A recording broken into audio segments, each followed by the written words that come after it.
Hi everyone, मैं रोहन यादव आप सभी का एक बार फिर से मास्टर क्लासेस चैनल पर स्वागत करता हूं।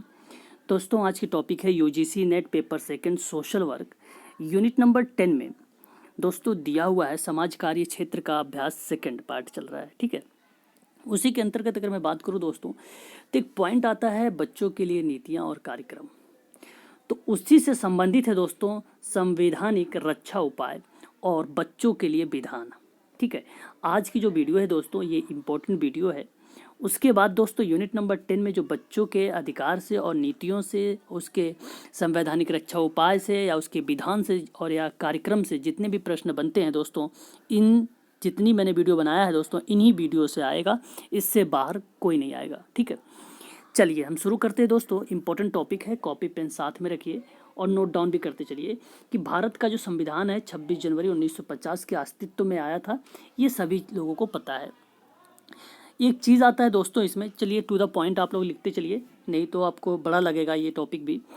दोस्तों मौलिक अधिकार के बारे में चर्चा करता हूँ। बेसिकली ये भाग 3 में आप लोग पॉइंट टू पॉइंट लिखते चलिए कि मौलिक अधिकार है। भाग 3 में इसका चर्चा किया गया है दोस्तों, जिसमें आर्टिकल्स 12 से लेकर 35 तक है। अब पूछा जा सकता है कि बताइए कि मौलिक अधिकार कहाँ से लिया गया है।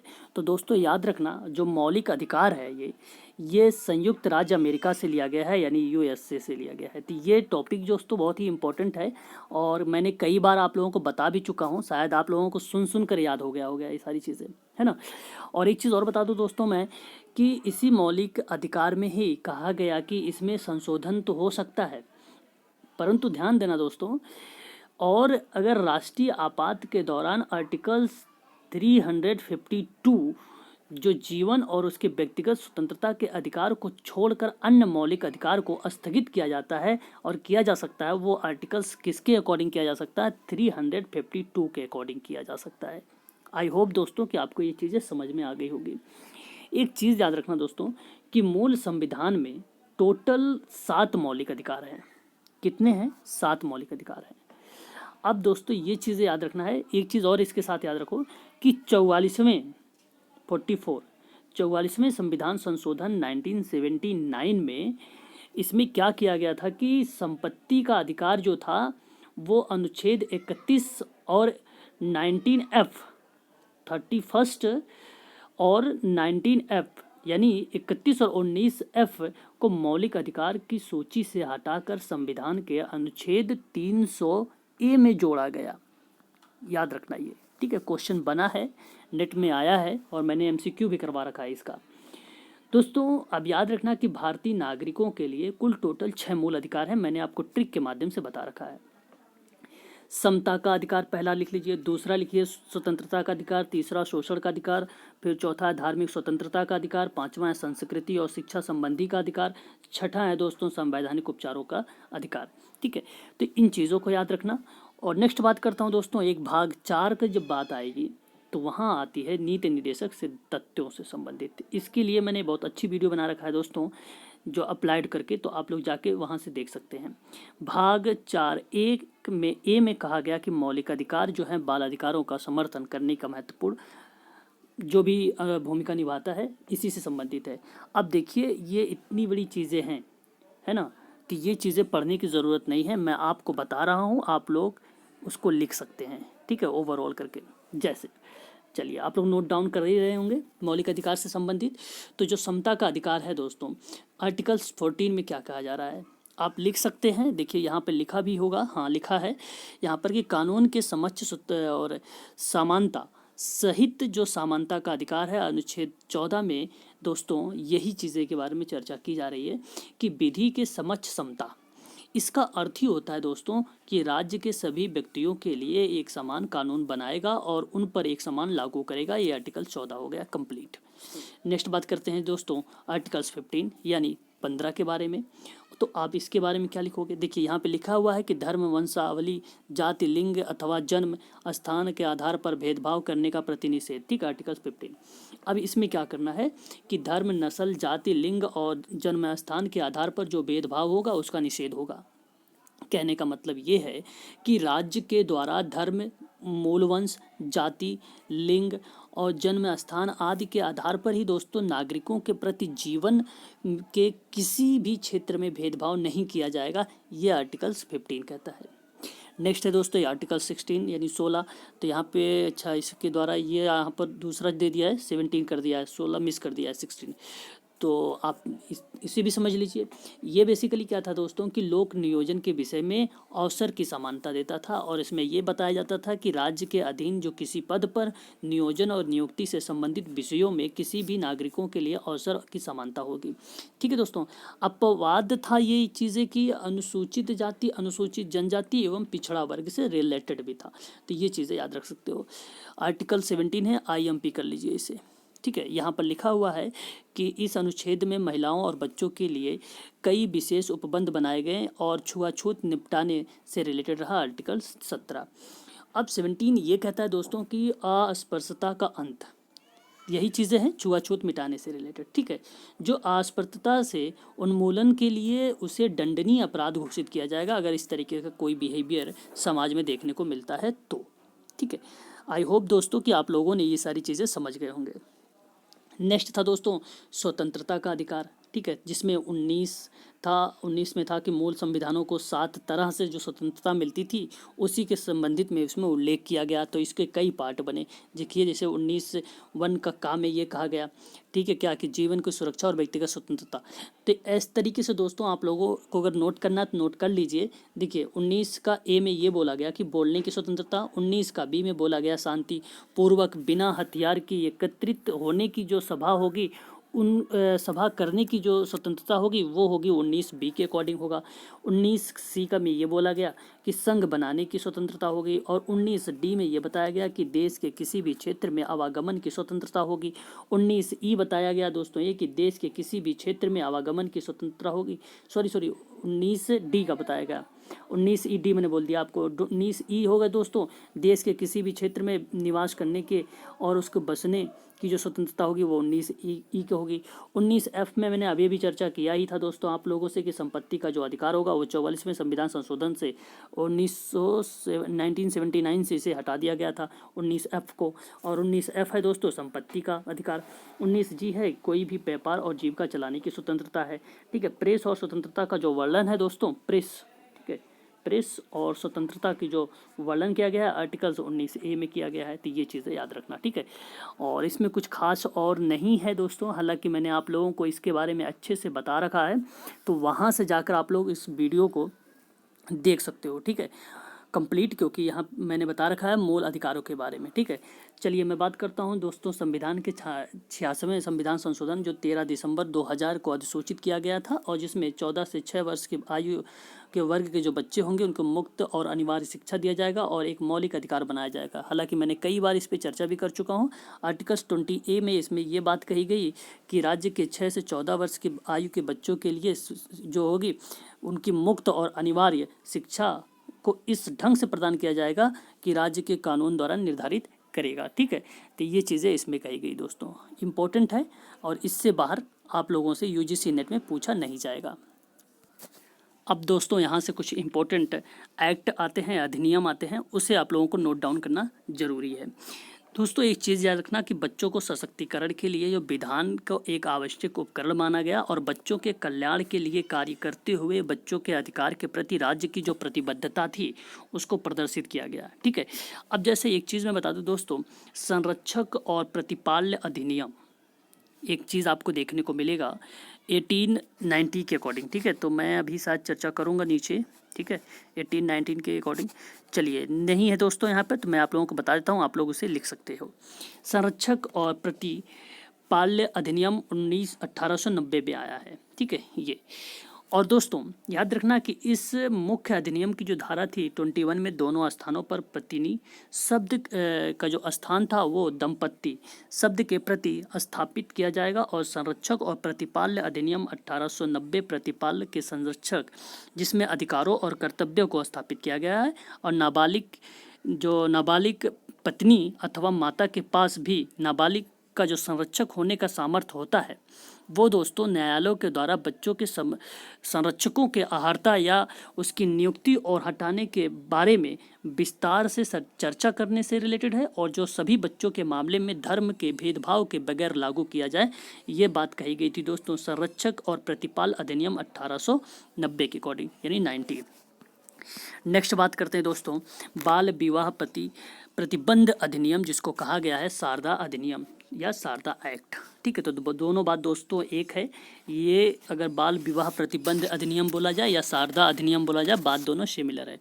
याद रखना दोस्तों ये 1929 यानी 1929 में आया था ये, और 28 सितंबर 1929 को एक imperial legislative council of India में पारित हुआ था। लड़कियों की शादी की उम्र 14 वर्ष, लड़कों की उम्र 18 वर्ष तक तय की गई थी। बाद में लड़कियों के लिए हो गया 18 वर्ष और लड़कों के लिए हो गया 18 वर्ष कर दिया गया था। ठीक है, तो ये इतना इम्पोर्टेंट है और इससे ज़्यादा कुछ आएगा नहीं दोस्तों। ठीक है, एक चीज़ और बता देता हूँ आपको कि यह 1 अप्रैल 1930 को 6 महीने बाद लागू हुआ, और यह केवल हिंदुओं के लिए नहीं बल्कि ब्रिटिश भारत के सभी पर लागू हुआ था। ठीक है, तो यह भारत में सामाजिक सुधार आंदोलन का परिणाम था। ब्रिटिश अधिकारियों ने कई विरोध किए थे, जिसके बावजूद भी ब्रिटिश भारतीय सरकार द्वारा कानून पारित किया गया था।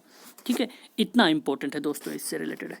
नेक्स्ट बात करता हूँ दोस्तों, एक इंपॉर्टेंट चीज़ और मिल गई कि हिंदू दत्तक और भरण पोषण अधिनियम 1956, आप लोग नोट डाउन कर लीजिए। ये दोस्तों इस्टेब्लिश इसकी हुई थी 31 दिसंबर 1956 को। ये भी चीज़ें याद रखना आप लोग कि 21 दिसंबर 1956 को ये हिंदू दत्तक और भरण पोषण अधिनियम जो है ये लागू किया गया था। तो हिंदुओं के में दत्तक और भरण पोषण से संबंधित विधि को संशोधन और संहिताबद्ध करने के लिए अधिनियम भारत गणराज्य के 7वें वर्ष में संसद द्वारा निम्नलिखित रूपों में अधिनियमित किया गया। तो इतना एक इम्पोर्टेंट फैक्ट और है, आप लोग लिख सकते हो दोस्तों एक और, कि इसमें था कि हिंदुओं में दत्तक ग्रहण और भरण पोषण से संबंधित कानून जो थी वो था संहिताबद्ध करना। ठीक है, तो ये चीज़ें आप लोग इसको नोट डाउन कर लेना। ठीक है, नेक्स्ट अगर मैं बात करता हूँ दोस्तों, तो इसी के अंतर्गत जो अध्याय वगैरह आते हैं, फर्स्ट अध्याय ये आता है कि हिंदू दत्तक भरण पोषण अधिनियम में इसमें ये बताया गया कि दोस्तों संक्षिप्त नाम पहला है। ठीक है, विस्तार देखिए, किसी भी अधिनियम या एक्ट की बात होगी तो आप पहला अध्याय को यही समझना है कि संक्षिप्त नाम है और उसका विस्तार है। ठीक है, अब यहाँ कहा गया कि यह जो अधिनियम था हिंदू दत्तक तथा भरण पोषण अधिनियम 1956 को कहा जा सकेगा, और इसका विस्तार जम्मू राज्य को सिवाय जो है संपूर्ण भारत में ये लागू है। नेक्स्ट अगर दूसरे अध्याय की बात करूँ तो अधिनियम को लागू करता है, और यह अधिनियम जो है दोस्तों इसमें ऐसे कई भी व्यक्ति हैं जो हिंदू धर्म में किसी भी रूप में विकास के अनुसार इसके अंतर्गत वीरशैव या लिंगायत, ठीक है, अथवा ब्राह्मण समाज, प्रथमा समाज, यानी ब्राह्मण मतलब आप समझो ब्रह्मा समाज से, प्रथमा समाज, आर्य समाज की अनुयायी भी आती है। अतः हम कह सकते हैं जितने भी धर्म आते हैं इसी से संबंधित आते हैं। ठीक है, नेक्स्ट अगर मैं बात करूँ दोस्तों, यहाँ पे हिंदू अल्पसंख्यक संरक्षकता अधिनियम 1956। यहाँ दोस्तों यह है कि संरक्षक हिंदुओं में जो है अल्पायु से बच्चों से संरक्षक की नियुक्ति की व्यवस्था की गई थी। तो ये इतना इंपॉर्टेंट फैक्ट यहाँ से लिख सकते हो। युवा व्यक्ति या हानिकारक प्रकाशन अधिनियम 1956 में कुछ प्रकाशनों जो युवा व्यक्तियों के लिए हानिकारक होते थे या फैलाव को रोका जाता था, इन चीज़ों से रिलेटेड रहा दोस्तों युवा व्यक्ति अधिनियम 1956। अपराधी परिवीक्षा अधिनियम 1958, इसमें दोस्तों 21 वर्ष की आयु के नीचे अपराधियों को कैद को प्रतिबंधित किया जाएगा। ठीक है, नेक्स्ट है दोस्तों अनाथालय और अन्य धर्मार्थ गृह, जिसको पर्यवेक्षण और नियंत्रण अधिनियम 1960 अनाथालयों और बाल गृहों के पर्यवेक्षण तथा नियंत्रण की व्यवस्था करता है। ठीक है, नेक्स्ट बात करूंगा दोस्तों शिशु अधिनियम 1961। इसमें कहा गया कि किसी नामित व्यापार में शिशुता प्रशिक्षण या ट्रेनिंग के लिए जो 14 वर्ष की आयु के ऊपर के व्यक्तियों के लिए क्या होगी अहर्ता को बताया जाएगा। नेक्स्ट दोस्तों बात करते हैं गर्भ का चिकित्सकीय समापन अधिनियम 1971। इसमें दोस्तों ये बताया गया कि अनुबंधित कर्ता की गर्भ की पंजीकृत चिकित्सा व्यवसायी द्वारा ही दोस्तों यह समापन किया जाएगा। याद रखना दोस्तों, जैसे कि ये जो प्रश्न हैं वो बच्चों के विकास के लिए बच्चों के अधिकार के अभिन्न अंग के रूप में देखा जा रहा है। ठीक है, और यहाँ पर दोस्तों बच्चों को उनको निश्चित किया जा रहा है, उन अधिनियम को निश्चित किया जा रहा है, उनके कार्यक्रम को, उनकी योजनाओं को निश्चित करने के लिए ये जो अंतर्राष्ट्रीय प्रतिबद्धता को पूरा करने के लिए भारत सरकार ने एक सिविल सोसाइटी के साथ साथ दोस्तों विभिन्न नीतियों के कार्यक्रमों का भी समावेशन किया था। ठीक है, तो ये चीज़ें याद रखना। और इन पहलों पर ही दोस्तों उद्देश्य बच्चों के बचपन और जीवित रहने के संरक्षण विकास की जो भागीदारी थी वो बुनियादी अधिकारों को प्रदान करने के द्वारा ही इसका पोषण किया जाता था। तो ये चीज़ें से रिलेटेड है ये सभी अधिनियम। और नेक्स्ट बात करता हूँ दोस्तों बाल श्रम या प्रतिषेध विनियमन अधिनियम 1956। हालांकि मैं इस पर भी चर्चा कर चुका हूं दोस्तों। तो इस अधिनियम में है कि 1956 अधिनियम को अनुसूची भाग ए और बी धारा 3 में उल्लेखित 13 व्यवसायों तथा 57 प्रक्रियाओं में बच्चों से रोजगार कराने का प्रतिषेध करता था। और इस अधिनियम में भाग 3 में अधीन प्रतिषेध न किए जाने सभी व्यवसायों को प्रक्रियाओं के रोजगार की दशा में विनियमित करता है। और इस अधिनियम के अनुसार बच्चों का जो अर्थ है ये ऐसा व्यक्ति जिसमें 14 वर्ष की आयु को पूरी ना हो सके या ना किया हो, वो बाल श्रम प्रतिषेध विनियमन अधिनियम 1956 के नाम से जाना जाता है। नेक्स्ट अगर मैं बात करूँ दोस्तों बाल श्रम प्रतिषेध अधिनियम 2006, और इसमें कहा गया ये कि बाल श्रम प्रतिषेध की ओर से विनियमन जो अधिनियम 1956 के अंतर्गत अधिरोपित किया जाता है वो 10 अक्टूबर 2006 को लागू किया गया। और यह घरेलू श्रम प्रतिषेध लगता था। और यह अधिनियम बच्चों के घरेलू नौकर, ढाबा, सड़क के किनारे खाने की जगह या रेस्तरां या होटल या महलों, चाय की दुकानें या आश्रय स्थलों, और एक होता है दोस्तों सपास या अन्य मनोरंजन केंद्रों पर नौकर के रूप में रोजगार देने के प्रतिषेध करता है। ठीक है, श्रम मंत्रालय यह चेतावनी देता है कि श्रेणियों में बच्चों के रोजगार देने वाला व्यक्ति पर मुकदमा चलाया जाएगा और अधिनियम के अधीन दूसरे दंडित कार्रवाई भी की जाएगी, अर्थात 20,000 रुपये का जुर्माना, 2 वर्ष का कारावास होगा। नेक्स्ट है दोस्तों यहाँ पे बाल श्रम गिरवीकरण अधिनियम 1933, और इसमें बाल श्रम गिरवीकरण का प्रतिषेध करता है। और नेक्स्ट है दोस्तों शिशु दुग्ध विकल्प यानी पोषण बोतल तथा शिशु खाद्य यानी उत्पादन प्रदान वितरण का एक विनियमन अधिनियम है जो 1992 में आया था। अब इसमें यह था दोस्तों कि संरक्षण और प्रोत्साहन के विचार के तौर पर अगर देखा जाए तो शिशु खाद्य एवं अन्य प्रासंगिक मामलों में सही प्रयोग को सुनिश्चित करने के लिए शिशु दुग्ध प्रतिस्थापनों या उसके उत्पादन, आपूर्ति या वितरण से या विनियमन से रिलेटेड था। और इन्हीं को दोस्तों एक सही मार्गदर्शन देना और सही तरीके से एक्टिविटी चले, तभी इसीलिए दोस्तों शिशु दुग्ध विकल्प पोषण बोतल और शिशु खाद्य अधिनियम 1992 जो है दोस्तों इसे लागू किया गया था। ठीक है, नेक्स्ट अगर मैं बात करूं दोस्तों प्रसव पूर्व परीक्षण तकनीकी, इसको कहते हैं दोस्तों विनियमन और दुरुपयोग निवारण अधिनियम 1994 में ये आया था। और प्रसव पूर्व परीक्षण तकनीकी के प्रयोग से विनियमित करता है ताकि अनुवांशिक या मेटाबॉलिक विकृतियों या गुणसूत्र संबंधी अपमानताओं या कुछ जन्मजात विकृतियों या लिंग से जुड़ी विकृतियों का पता लगाया जा सके, प्रसव पूर्व लिंग निर्धारित जिसमें भ्रूण हत्या होती है दुरुपयोग को रोका जा सके। ये इसीलिए दोस्तों प्रसव परीक्षण तकनीकी विनियमन और दुरुपयोग निवारण अधिनियम 1994 को लाया गया था। ठीक है, किशोर न्याय आ गया दोस्तों यहाँ पर कि बच्चों की देखरेख अधिनियम 2000, इसके बारे में मैंने आप लोगों से चर्चा कर चुका हूँ। जिन दोस्तों ने नहीं देखा है तो जाकर उस वीडियो में देख सकता है, इंपॉर्टेंट टॉपिक थी दोस्तों ये। नेक्स्ट अगर मैं बात करता हूँ दोस्तों यहाँ पर, ठीक है, इम्पोर्टेंट है ये एक फैक्ट कि यदि दोस्तों यहाँ लिखा हुआ है कि देखिए बहुत सी सामान्य संवैधानिक संविधियों में से बच्चों के संबंधित कई उपबंध हैं जो आपराधिक कानून, परिवार कानून, रोजगार कानून जैसे क्षेत्रों में बलानुकूल संदर्भ में अगर मैं बात करूं तो वहां पे दोस्तों आपराधिक कानून बच्चों को अपराधी के संरक्षण आवश्यक भूमिका निभाती है। तो भारतीय दंड संहिता यानी आईपीसी के तहत 1860 में दोस्तों ये बताया गया कि विभिन्न अपराधों और उसको सजा देने की जो श्रेणी है इसी के अंतर्गत आती थी। ठीक है, जैसे दोस्तों मान लीजिए कि भारतीय दंड संहिता 312 318 में बच्चों के साथ बलात्कार होने की दशा में यदि बच्चे की आयु 16 वर्ष से कम है तो सहमति को रक्षा स्वरूप नहीं माना जा सकता है। वैवाहिक बलात्कार तभी मान्यता प्राप्त होती है जब पत्नी की आयु 15 वर्ष के नीचे है। आईपीसी धारा 375 और 376 के अकॉर्डिंग ये चीज़ें कही गई है दोस्तों, ठीक है। नेक्स्ट अगर मैं बात कहूँ दोस्तों कि यदि बलात्कार सरकारी नौकर या अभिरक्षा में किया गया हो या सज़ा बहुत बड़ी होती है तो आईपीसी धारा 376 के का खा गा घा तक आते हैं। ये 4 चीज़ें याद रखना आईपीसी धारा के, जिसमें इसमें दोस्तों क्या होता है कि संस्थानों में बच्चों के साथ बलात्कार की शामिल भी होती है, जिसे अपहरण और उसकी वेश्यावृत्ति के लिए अल्पायु के बच्चों की खरीद या दास्ता या बाल श्रम के संबंध में उपबंध है आईपीसी धारा 358 और 374 के अंतर्गत, ठीक है दोस्तों। इस अनैतिक व्यापार निवारण अधिनियम 1956 के बारे में मैंने आप लोगों को डिटेल में बता रखा है दोस्तों, जिसे 1987 में संशोधित किया गया था। तो लड़का लड़की दोनों के व्यापार को रोका जाए और स्वास्थ्य, औषधि और मन प्रभावी पदार्थ अवैध व्यापार निवारण अधिनियम 1988 में केबल टेलीविजन नेटवर्क यानी विनियमन अधिनियम 1995 में बच्चों से संबंधित उपबंध था दोस्तों, ठीक है।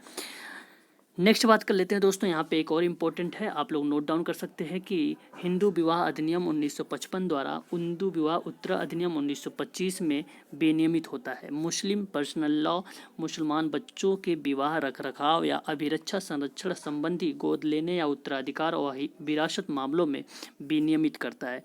फारसी बच्चे या फारसी विवाह तथा विवाह विच्छेद अधिनियम 1936 भारतीय उत्तराधिकारी अधिनियम 1925 में शासित होता है, ठीक है।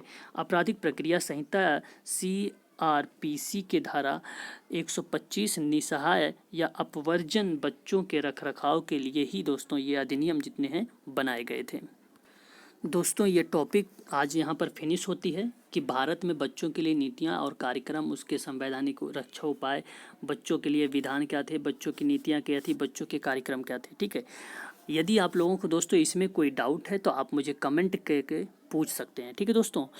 और मिलता हूँ दोस्तों नेक्स्ट वीडियो में, और तब तक के लिए जय हिंद, जय भारत।